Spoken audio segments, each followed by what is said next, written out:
What if the only thing is standing between you and success? It's the way you think, not your skills, not your background, not even your opportunities, just your thinking.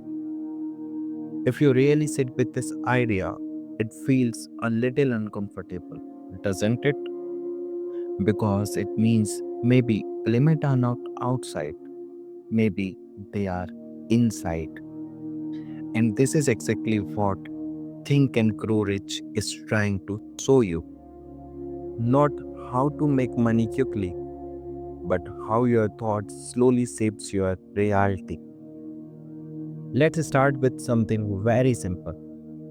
Every success starts with a desire, not a weak wish, not it would be nice if, but a strong, clear, almost uncomfortable desire. Because when your desire is weak, your efforts become weak.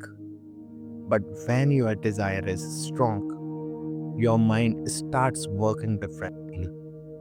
You begin to notice opportunity. You start asking better questions.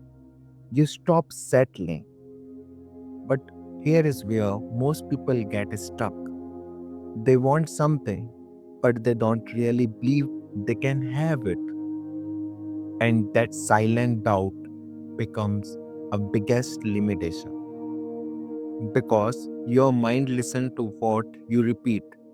If you keep saying, I am not ready, your minds agree. If you keep saying, I will figure it out, your mind starts searching for way. Your mind does not respond to reality, it responds to repetition. And slowly that repetition becomes belief. Think about your own life for a second. What are you telling yourself every day?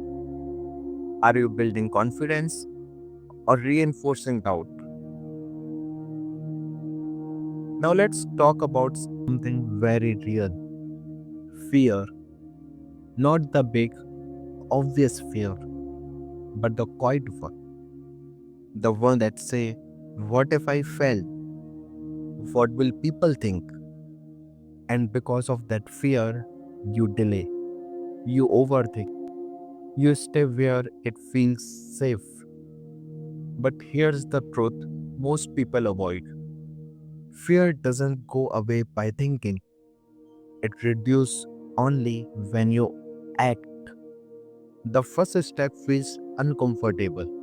The second step feels slightly easier, but slowly confidence start building.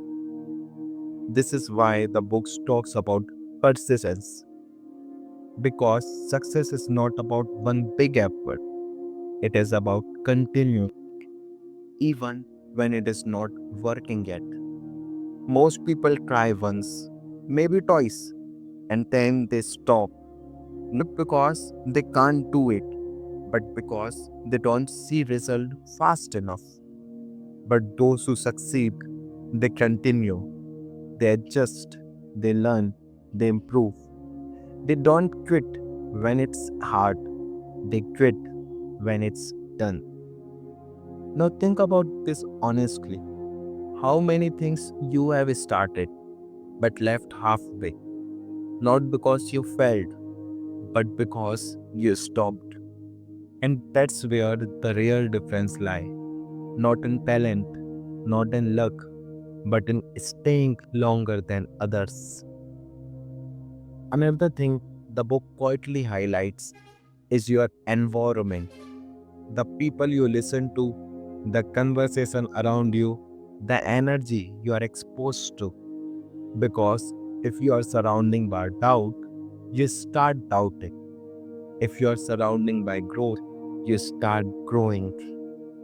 You may not notice it immediately, but slowly it changes your thinking. And since everything starts with thinking, everything changes. Now let's bring everything together. Your desire gives you direction. Your belief gives you strength. Your action builds momentum. and your persistence create result. It's not complicated, but it's not easy either because it requires consistency and honesty with yourself. You don't need to know everything. You don't need perfect timing. You just need to start and keep going. So maybe the real question is not, can I succeed?